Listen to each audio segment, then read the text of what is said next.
یہ انتقام یہ لوگ یورپ سے اور امریکہ سے عیسائیوں سے بھرپور طریقے پر لے چکے ہیں. شرم اور حیا نام کی کوئی شے نہیں ہے، عصمت و عفت کا کوئی حساب نہیں، کوئی ذکر ہی نہیں. اور گواہیاں کیا ہیں؟ پریزیڈنٹ کلنٹن نے کہا تھا 2 سال پہلے یا 3 سال پہلے، وہ جو ان کی اینوئل سپیچ ہوتی ہے، state of the union address, اس نے کہا تھا عنقریب ہماری قوم کی اکثریت حرام زادوں پر مشتمل ہوگی. یہ حرام زادے کا لفظ میں نے ترجمہ کیا ہے born without any wedlock. ایک تو ہوتا ہے ایک مرد اور عورت کی شادی ہوئی ہے، نکاح ہوا ہے، پھیرے پڑے، کچھ بھی ہوا ہے، لیکن اعلانیہ طور پر وہ اب شوہر اور بیوی کی حیثیت سے ہے، تو ان کی اولاد ہو رہی ہے، جائز اولاد ہے. ایک بغیر شادی کی اولاد ہو رہی ہے تو یہ حرامی ہے، حرام زادے ہے. انہوں نے کہا کہ ہماری قوم کی اکثریت حرام زادوں پر مشتمل ہے. ہومو سیکسولیٹی، لیسبینز، گیز، اور بالکل ڈکلیئر کرتے ہیں. پادری ڈکلیئر کرتا میں گے ہوں، سینیٹر ڈکلیئر کرتا میں گے ہوں. انہیں کوئی شرم ہی نہیں، اس کے اندر کوئی حجاب نہیں، اعتراف کرنے کے اندر کہیں بھی کسی طرح کی رکاوٹ نہیں، ہچکچاہٹ ہی نہیں. یہ جس کو کہا جائے گا پرمیسو ہیڈونزم، جنسی لذت ہر طریقے سے حاصل کی جا سکتی ہے. زنا بالرضا ہو تو کوئی جرم ہے ہی نہیں. ہاں زنا بالجبر ہو تو جرم ہے، بالرضا ہو کوئی جرم نہیں، جرم ہے ہی نہیں سرے سے. ساری اخلاقی اقدار کو اس طریقے سے انہوں نے ملیا میٹ کر دیا ہے. البتہ ابھی یہ تیسرا معاملہ کچھ عالم اسلام کی حد تک ابھی پورا ان کا پروگرام مکمل نہیں ہو سکا. ہمارے ہاں ابھی کچھ خاندانی نظام کی بنیادیں باقی ہیں. کچھ والدین کا ادب ہے، ان کی عزت ہے، ان کی خدمت کو انسان اپنے لیے سعادت سمجھتا ہے. بیوی اور شوہر کے درمیان محبت، الفت، باہمی اعتماد کی کچھ فضا ہے، خاندانی نظام ہے. اگرچہ تیزی سے بگڑ رہا ہے نظام ہمارا، اور ہمارا ایلیٹ طبقہ اوپر کا جو ہے وہ مغرب کے طرز پر جا چکا ہے، لیکن ہماری مڈل کلاسز میں، لوور کلاسز کے اندر ابھی کچھ اقدار ہیں شرم کی، حیا کی، عصمت کی، عفت کی. آپ پورا زوردار طریقے پر مہم چلا رہے ہیں کہ مسلمان ممالک سے بھی یہ ساری اقدار ختم کر دی جائے. چنانچہ نوٹ کیجئے، قرآن مجید میں 2 جگہ پر اللہ تعالیٰ نے اہل مکہ کو وارن کیا تھا. اولم یروا انا ناتی الارض ننقصها من اطرافها، کیا یہ قریش دیکھ نہیں رہے کہ ہم رفتہ رفتہ ان کی طرف بڑھ رہے ہیں، چاروں طرف سے ان کے گرد ہمارا گھیرا تنگ ہوتا جا رہا ہے، ان کے گرد جو قبائل آباد ہیں وہ ہمارے حلیف بنتے جا رہے ہیں. یہ سورہ رات کی آیت ہے، اور اسی طرح سورہ انبیاء میں ہے افلا یرون انا ناتی الارض ننقصها من اطرافها. تو اسلام گھیرا تنگ کر رہا تھا رفتہ رفتہ کفار مکہ کے گرد. آج یہ برعکس ہے کہ یہ مغرب یہودیوں کی سازش کے تحت اور امریکہ کی عظیم قوت کو استعمال کرتے ہوئے، سول سپریم پاور آن ارتھ، آج یہ ہمارے گرد گھیرا تنگ کرتے چلے آ رہے ہیں کہ ہمارا معاشرتی نظام بھی تلپٹ ہو جائے، درہم برہم ہو جائے، ہماری اقدار بھی ختم ہو جائیں، ہمارے ہاں بھی عورت اور مرد بالکل برابر ہونے کے مدعی ہو کر میدان میں آ جائیں، عورت مرد بن جائے، مرد عورت بن جائے، مردوں کی شادیاں ہو جائیں کہ ایک مرد شوہر اور ایک مرد بیوی اور رجسٹر ہو جائے شادی. لیسبینز کی شادیاں ہو جائیں کہ ایک عورت شوہر، ایک عورت بیوی اور رجسٹر ہو جائے شادی. یہ سارا کام ناتی الارض ننقصها من اطرافها، اس کی مثال کیا ہے کہ پہلے اس پروگرام کے تحت 1994 میں کانفرنس ہوئی قاہرہ میں. عرب ورلڈ کا وہ مرکز ہے، اس لیے کہ عربوں میں تعلیم کے اعتبار سے، ٹیکنالوجی کے اعتبار سے سب سے آگے مصری ہے. تو یہ چونکہ ان کا ثقافتی اعتبار سے امام ہے، وہاں جا کر انہوں نے ڈیرا لگایا اور ان افکار کی اور ان نظریات کا پرچار کا معاملہ کیا. دوسری 1 سال کے بعد کانفرنس کر دی بیجنگ میں، تاکہ ادھر سے اور ایک اور طرف سے گھیرا ڈالا جائے اور عالم اسلام کا جو یہ حصہ ہے ایشیا کا، اس کے اوپر اثر انداز ہوا جائے. اور اس کے بعد بیجنگ +5 کانفرنس ہوئی ہے، اور یہ ہوئی ہے United Nations assembly, United Nations organisation کی جنرل اسمبلی کے تحت، اور یہ ہوئی ہے جون سن 2000. اب اس میں جو بھی ایک پرچہ تیار کیا گیا تھا ایجنڈے کے طور پر، اس میں جو سفارشات تھی وہ میں آپ کو بتا رہا ہوں. امپیکٹ ایک رسالہ نکلتا ہے لندن سے، اس سے میں نے یہ چیزیں لی تھی، اور انگریزی ہی میں ہم نے ایک دفعہ بڑی تعداد میں اس کو شائع کر کے تقسیم بھی کیا تھا. لیکن اس وقت میں صرف آپ کو یہ بتا رہا ہوں کیا فیصلے تھے، کیا کرنا ہے. نام اس کا کیا تھا کانفرنس کا؟ Women 2000، gender equality, development and peace for the 21st century. Preparatory document میں نمبر 1، ہومو سیکسولیٹی کو نارمل سیکسول اورینٹیشن قرار دیا جائے. کوئی جرم نہیں ہے. مرد مرد سے شہوت رانی کرے، عمل قوم لوط، یہ کوئی جرم نہیں، کوئی حرام نہیں، کوئی بری شے نہیں. نارمل اورینٹیشن ہے، یہ مزاج ہے. ایک شخص جو ہے عورت سے اپنی خواہش پوری کرنا چاہتا ہے، ایک مرد سے کرنا چاہتا ہے، تمہیں کیا اعتراض ہے؟ ہومو سیکسول میرجز کو تسلیم کیا جائے، جو اب تسلیم ہو رہا ہے. یورپ کی کئی ریاستوں میں رجسٹریشن شروع ہو چکی ہے، امریکہ کی، یورپ میں تو پہلے سے ہے، اسکینڈینیوین ملکوں میں پہلے سے موجود ہے. نمبر 3، عورتیں گھر کا کام کاج کرنے سے انکار کر دیں یا اس پر ویج طلب کریں، مزدوری دو ہمیں، محنت دو تب ہم کام کریں گے. یہ چولہا جھونکنا، یہ روٹی پکانا، برتن دھونا، یہ اس کے لیے ہمیں اجرت چاہیے، لیبر.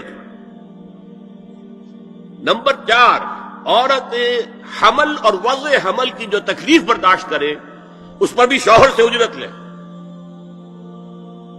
نمبر 5، اگر کسی وقت کسی عورت کی طبیعت آمادہ نہ ہو ہم بستری کے لیے اور شوہر مجبور کرے تو اسے میریٹل ریپ قرار دیا جائے. یہ زنا بالجبر ہوگا جس کی سزا دی گئی. شوہر اور بیوی کا معاملہ ہے. وہ بیوی کی طبیعت کسی وجہ سے آمادہ نہیں ہے اور شوہر انسسٹ کر رہا ہے تو یہ میریٹل ریپ، شادی شدہ ریپ، شادی شدہ لوگوں کے مابین زنا بالجبر شمار ہوگا. نمبر 6، پروسٹیٹیوشن کو ایک باعزت پیشہ مانا جائے اور ان کو پروسٹیٹیوٹس نہ کہا جائے بلکہ سیکس ورکرز، سیکشول ورکرز. جیسے مرد ہے وہ اپنی جسمانی قوت استعمال کر رہا ہے، وہ چلا رہا ہے، کسی چلا رہا ہے، یا وہ کہیں اینٹیں ڈھو رہا ہے، یا کوئی اور دماغی صحت استعمال کر رہا ہے، ڈاکٹر بیٹھا ہے اس نے لکھ رہا ہے، فیس لے رہا ہے.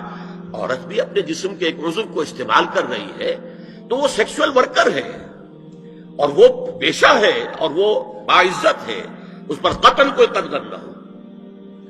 7، وراثت اور طلاق میں بالکل برابری، کوئی فرق نہیں. اب یہ خاص چیز تو معلوم ہوتا ہے کہ اسلام ہی کو ہدف بنا کر انہوں نے ایجنڈے میں شامل کیا ہے. اس کا نام ہے سوشل انجینئرنگ، معاشرتی تعمیر نو. پرانی تعمیر، وہ جو مولانا روم نے کہا تھا کہ اگر کوئی پرانی عمارت ہے نئی بنانی ہے تو پہلے گرانی پڑے گی. اولا تعمیر را ویرا کنن، تو پہلی تعمیر گرائیں گے تو دوسری بنے گی. لہذا یہ سارا سٹرکچر جو ہے سوشل، یہ ختم کر کے یہ نئی سوشل انجینئرنگ ہے جو ہمیں کرنی ہے، اور اس کا سب سے بڑا ٹارگٹ عالم اسلام. اب اس میں دوسری بات سنیے، یہ کام تو سن 2002 سے بلکہ اس سے پہلے 94 میں، پھر 95 میں، پھر 2000 میں، یہ 3 کانفرنسیں ہوئی. ایک اب نیا آیا ہے شوشا، اور وہ کیا ہے؟ رینڈ کارپوریشن ہے امریکہ کی ایک بہت بڑا تھنک ٹینک، سب سے بڑا، سب سے اونچا. اس کی سفارشات جو ہے وہ محکمہ دفاع کو جاتی ہے، خارجہ محکمے کو جاتی ہے، اور ان تھنک ٹینکس کے مشوروں پر اور تجاویز پر لوگ عمل کرتے ہیں. حکومت جو ہے ان کو غور سے دیکھتی ہے، عمل کرتی ہے. اب انہوں نے مسلمانوں کا تجزیہ کیا ہے کہ مسلمان 4 قسم کے ہیں، سب ایک طرح کے نہیں ہیں۔ بہت غور سے سننے کی بات ہے، 80 صفحات کی رپورٹ ہے، جن حضرات کے پاس ہے انٹرنیٹ وغیرہ کا وہ نکال سکتے ہیں، پڑھیں پوری کی پوری۔ میں خلاصہ دے رہا ہوں۔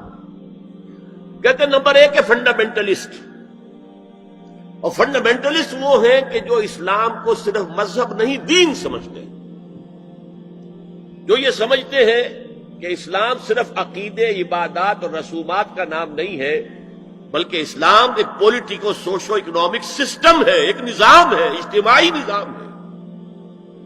کہا یہ ہمارے دشمن نمبر 1 ہیں، انہیں ہم نے ہر قیمت پر ختم کرنا ہے۔ They are the biggest challenge to our civilization, our culture, our system. ہماری تہذیب ان کے سب سے بڑے دشمن کے۔ نمبر 2 ٹریڈیشنلسٹ ہے، روایت پسند۔ یہ ہمارے علماء جو قال اللہ و قال رسول میں ہے، فقہ حنفی پڑھ رہے ہیں، یا کوئی اہل حدیث ہے تو کچھ اور چیز پڑھ رہے ہیں وغیرہ وغیرہ، ان کا اصل جو مشغلہ ہے وہ دارالعلوم ہے، پڑھنا پڑھانا ہے، مساجد میں خطبہ دینا ہے، امامت کرانی ہے۔ اس سے آگے کا ان کے سامنے خود تو کوئی کانسیپٹ نہیں ہے، لہذا یہ ہمارے لیے خطرناک نہیں ہے، they are no challenge to us. لیکن اگر کبھی وہ فنڈامنٹلسٹ کے ساتھ مل گئے تو پھر بہت خطرناک ہے۔ کیوں؟ ان کے پاس عوام تک رسائی کا بہت بڑا ذریعہ ہے۔ ہر جمعے کو ایک اجتماع ہو رہا ہے، جلسہ ہو رہا ہے، چھوٹی سی جلسی کرنی ہو تو ہزاروں روپیہ خرچ کرنا پڑتا ہے، اشتہار ہے، پوسٹر ہے، فلاں ہے، چاہے وہ چھوٹی سی جلسی ہو۔ اور یہاں لوگ چلے آ رہے ہیں، نہا دھو کر، کپڑے بدل کر، اچھے عطر بھی لگا کر آ رہے ہیں، کچے دھاگے سے بندھے ہوئے، تو ان کے پاس تو بڑا ذریعہ ہے۔ یہ اگر فنڈامنٹل کے ساتھ مل گئے تو بہت خطرناک ہے۔ لہذا ان کے لیے تو یہ ہے کہ اولاً تو ان کو ایک دوسرے سے دور رکھو، اور جو ٹریڈیشنلسٹ ہیں انہیں اپنے باہمی جو مسلکی اختلافات ہیں، فرقے وارانہ اختلافات ہیں، ان کے اندر بزی رکھو، شوشے چھوڑتے رہو تاکہ وہ اسی بحث کے اندر مناظرے بازی میں لگے رہے۔ تیسرے انہوں نے کہا ماڈرنسٹ ہے۔ یہ وہ لوگ ہیں کہ جو اسلام کی ایک تعبیر جدید کر رہے ہیں اور اسے ہماری تہذیب کے ساتھ ہم آہنگ، کمپیٹیبل بنا رہے ہیں۔ ان کی مدد کرو، انہیں سپورٹ کرو، انہیں پیسہ دو، اور ان کے لیے خاص طور پر پرنٹ اور الیکٹرانک میڈیا میں ان کی اپیئرنس کا بندوبست کرو، اس لیے کہ ان کے پاس کوئی اور ذریعہ تو ہے نہیں۔ ان میں سے کسی کو کوئی مسجد میں خطیب بنا کر تو نہیں کھڑا کرے گا، بلکہ داخل بھی نہ ہو سکے شاید وہاں، تو ان کے لیے ذریعہ چاہیے تاکہ عوام تک پہنچے۔ آج کا سب سے بڑا ذریعہ ٹیلی ویژن ہے، لاؤ انہیں اس پر، اور انگریزی پریس ہمارا خاص طور پر جو ہے ان کا اعلی کار ہے۔ ان کے لیے یہ ہے کہ ان کی مدد کرو، سپورٹ کرو، اور انہیں پرنٹ اور الیکٹرانک میڈیا کے اندر انہیں ایکسپوژر دو۔ چوتھا کہتے ہیں وہ ہے سیکولرسٹ، پہلے ہی سے ہمارے ہیں، ہماری جیب میں ہیں، وہ تسلیم کر چکے ہیں، ہضم کر چکے ہیں کہ نظام کا، زندگی کے نظام کا کوئی تعلق مذہب سے نہیں ہے، مذہب نام ہے عقیدے کا اور عبادات کا اور رسومات کا، تو یہ تو ہمارے ہی ہیں۔ تو گویا کہ 2 جمع 2 تقسیم ہو گئی، 2 کو سپورٹ کرو، مدد دو، اور 2 کو سپریس کرو، اور ان دونوں کو ایک دوسرے سے دور رکھو، اور جو ٹریڈیشنلسٹ ہے، روایت پسند، انہیں ان کے اختلافات میں الجھائے رکھو۔ یہ ہے پالیسی جس کے تحت آج ایسی باتیں آپ کو اپنے الیکٹرانک میڈیا سے، ٹیلی ویژن سے سننے میں آ رہی ہیں، اور بڑے بڑے دانشور ہیں جو کہہ رہے ہیں شراب اسلام میں حرام نہیں ہے، شراب پی کر دھت ہو جانا، بالکل مدہوش ہو جانا حرام ہے۔ آپ کو معلوم ہے کہ وہاں بھی کہا جاتا ہے ڈرنکرز وہاں بھی پسند نہیں کیے جاتے، اتنے پینے والے کے ہوش کھو دیں، مغرب میں بھی پسندیدہ نہیں ہے، لیکن وہ کہتے ہیں کہ اصلاً شراب حرام نہیں ہے اسلام۔ اور آپ کو معلوم ہے، میں نام نہیں لینا چاہتا، یہ ہماری بدقسمتی ہے کہ علامہ اقبال کے فرزند ہیں جنہوں نے یہ بات کہی، پھر انہیں کے ایک اور ہم نام ہے، انہوں نے شوشہ چھوڑا، اسلام میں پردہ وردہ نہیں ہے، قرآن میں پردہ نہیں ہے، یہ تو ایک وقت کی سوشل ضرورت تھی، ایک خاص وقت کی ضرورت تھی جس کے تحت کچھ احکام دیے گئے، ورنہ یہ کوئی مستقل احکام نہیں ہے۔ یہ ہے وہ صورتحال کہ جس کی بنا پر میں نے آج اس موضوع کو اپنے لیے اختیار کیا ہے۔